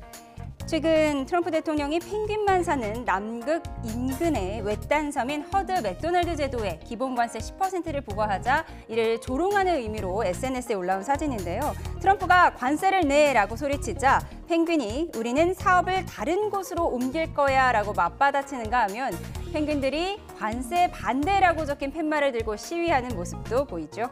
네, 이번에는 펭귄이 높은 얼음 절벽에서 추락하는 영상입니다. 오늘의 미국 시장이라는 제목의 AI 영상으로 트럼프의 상호 관세 발표로 폭락한 뉴욕 증시를 풍자한 영상입니다. 네, 트럼프 행정부의 실세, 일론 머스크 테슬라 최고 경영자를 겨냥한 밈도 올라오고 있는데요. 펭귄이 갈매기들에게 테슬라 자동차에 배설물을 투하하라고 지시하는 듯한 그림이나 펭귄들이 삥 둘러서서 이렇게 테슬라 차량에 불을 지르는 그림도 확산하고 있습니다. 네, 저희가 이제 미국 내에서도 저렇게 이제 반대가 밈으로서 또 확산이 되고 표현이 되고 있는데 지금 또 전역에서 트럼프 반대 시위가 확산을 하고 있습니다. 손 떼라, 그러니까 핸즈 오프라는 시위인데 이게 어떤 내용인가요? 아무래도 트럼프 행정부가 행정부의 권한을 넘어서는 너무 독단적인 정책을 추진하고 있다. 이 부분에 대해서 미국 유권자들이 뿌리난 것이 아닌가 이렇게 보고 있는데요. 아무래도 그 지금 보여준 것처럼 대규모 관세 드랍을 걸어가지고 미국 경제라든지 세계 경제를 어렵게 하는 부분, 그리고 이제 그 연방 공무원을 감축하는 것, 그리고 조직을 축소하는 것, 이걸 통해 가지고 연방 정부의 예산을 줄이고 연방 정부의 재정 적자를 줄이려고 하는 노력. 근데 그게 굉장히 급격하게 일어나고 있기 때문에 반발이 심하고요. 이것보다 이제 보건 프로그램 예산을 삭감한다든지 이제 사회보장연금, 우리의 이제 국민연금 같은 거거든요. 이 부분을 축소하는 부분, 이 부분이 많은 유권자들, 이제 시니어라든지 그 많은 유권자들의 어떤 그 불안을 야기하는 것 같아요. 그리고 이와 더불어서 러시아 유화 기조를 보이면서 과거 그 미국 그 행정부가 전통적으로 보여줬던 권한의 범위라든지 어떤 그 관계에 있어서 너무 파격적이고 급격한 걸 보여주니까 이 부분에 대해서 트럼프 지지층 말고요. 그러니까 이제 그 민주당 지지층이라든지 어떤 반대하는 층에서 이제 그 대규모 시위를 벌인 걸로 나타나고 있습니다. 그런데 아무래도 이번 연방 공무원 그 구조조정한다든가 예산을 축소한 이런 부분에 있어서 정부 효율부를 이끌고는 일론 머스크 역할이 굉장히 크기 때문에 그러한 억만장자들 소수에게 우리의 미래를 맡기는 게 너무 부당하다. 이러한 부분에서 공감대가 형성이 돼가지고 미국 전역에 걸쳐서 대규모의 시위가 벌어지고 있다 이렇게 생각하고 있습니다. 사실 트럼프가 신경 쓰는 게 지지율보다 미국 증시를 더 신경 쓴다 이런 말이 있는데 미국 증시가 폭락한 날 트럼프는 골프 영상을 올렸습니다. 어떤 심리라고 보십니까? 아무래도 내가 추구하고 있는 관세 정책은 미국의 이익에 위해서 꼭 필요한 것이고 그렇기 때문에 어떠한 반대가 있더라도 포기하지 않고 변함없이 나갈 것이다. 이런 모습을 보여주는 것 같아요. 굉장히 여유를 과시하면서 아무 일 없다든지 이제 그 골프를 치고 있지 않습니까? 이걸 우리나라 통해서 같으면 상상도 할 수 없는 일이죠. 그렇죠. 많은 이제 그 논란에 휩싸일 것 같은데 우리 같은 경우에는 그래서 그런 부분에서 트럼프 대통령이 관세 정책에 대해서 얼마만큼의 진지하게 고려를 하고 있고 그다음에 앞으로도 변함없이 추진할 것이다. 이 부분을 상징으로 보여주는 거기 때문에 제가 생각해도 이민 정책과 더불어서 이런 그 관세를 중심으로 한 무역 수출을 저리는 통상 정책은 트럼프 미국 우선주의 핵심을 구성하고 있기 때문에 한동안 트럼프 대통령이 변함없이 추진할 거다 이렇게 예상을 하고 있습니다. 그렇습니다. 그리고 트럼프 대통령이 영주권에 대한 실물 카드로 공개를 했습니다. 저희가 또 영상으로 준비가 되어 있어서 보면서 좀 설명을 드리겠습니다. 이른바 골드 카드 혹은 뭐 트럼프 카드 여러 이야기가 있습니다. 이게 우리 돈으로 70여 5천만 원. 저 카드입니다. 네, 저 카드입니다. 트럼프 얼굴이 새겨져 있는데 미국에 이제 이민을 오려면 그만큼 돈을 내라는 건가요? 그렇습니다. 그 기존에 투자 이민 제도가 있었어요. 그런데 그 투자 이민 제도는 한 그 뭐 1억이나 2억 그래서 그 정도만 투자를 하고 몇 명의 어떤 그 미국 그 노동자를 고용을 하면 심사를 통해 가지고 이제 영주권을 부여하는 그러한 제도였는데요. 이번에 그 문제가 되는 이유는 뭐냐면 그 금액이 훌쩍 뛴 겁니다. 그래서 500만 달러거든요. 그래서 우리 돈으로 환율을 고려했을 때 72억이 된다 이렇게 하는 건데 500만 달러는 너무 돈 장사하는 거 아니냐 이런 비판이 나오게 되는 거죠. 그런데 트럼프 대통령 입장에서는 투자 이민이고 전 세계 부유한 사람들을 미국에 끌어들여 가지고 이 여기에서 그 얻는 세원을 통해 가지고 재원을 통해 가지고 미국 연방 적자 정부의 재정 그 적자를 갖다 줄이려는 이런 계획을 갖고 있는 거예요. 그래서 전 세계 부유한 사람이 미국에 들어오면 검증받는 사람들이고 그 사람이 들어와서 세금을 내고 또 미국 노동자를 많이 고용할 거니까 미국 예. 경제에 도움이 될 거다 이렇게 얘기를 하지만 아무리 자본주의 천국인 미국이라도 너무 네. 돈 가지고서 평가하는 거 아니냐 이것 때문에 비판이 불거지고 있는데요. 트럼프 대통령이 자신의 얼굴을 심어놓은 그 카드를 보여준 걸 네. 보니까 이 부분에 있어서도 변함없이 추진이 되지 않을까 좀 생각하고 예, 있습니다. 72억 원이 넘는 골드카드를 살 수 있는 부자만 미국에 이민 와라 이런 뜻이잖아요. 그런데 러시아 재벌들에게도 열려 있다고 하는데 이건 어떤 의미죠? 그러니까 이번 트럼프 행정부에 들어가지고 조금 전에 말씀드린 것처럼 그 대규모 시위가 벌어졌을 때 그 하나의 그 이유가 그 러시아와 유학이죠거든요. 그러니까 전통적으로 러시아는 미국의 적성국입니다. 그래서 2차 세계대전의 냉전 시기에 굉장히 체제 경쟁을 할 정도로 상당히 미국 내에서는 러시아에 대한 반감이 크거든요. 그런데 그 이번에 트럼프 행정부가 들어오면서 러시아 우크라이나 전쟁을 그 마무리를 하는 데 있어서 러시아와의 협력을 통해서 끝내려고 하고 있잖아요. 예. 그리고 러시아와의 경제 협력이라든 관계 개선을 추구하고 있기 때문에 이것에 많은 반감이 있습니다. 어쨌든 간에 트럼프 대통령 입장에서는 트럼프 행정부 입장에서는 러시아와 관계 개선하는 것이 전쟁을 끝내는데도 굉장히 유용하고 그리고 유럽 내 미국의 경제 이익을 담보하는데도 상당히 중요하다고 생각을 하고 있기 때문에 러시아와의 관계 개선을 굉장히 중시하고 있거든요. 그러한 측면에서 미국과 러시아의 관계 개선이 된다면 예. 러시아 재벌들이 미국에 들어와서 돈을 쓰고 세금을 내는 것은 트럼프 대통령 입장에서는 나쁜 일이 없는 것이죠. 그래서 그러한 그 언급이 나온 거 아닌가 생각하고 있습니다. 알겠습니다. 트럼프 대통령의 파격적인 외교통상 진행형입니다. 지금까지 민정훈 국립외교원 교수와 함께했습니다. 고맙습니다. 고맙습니다.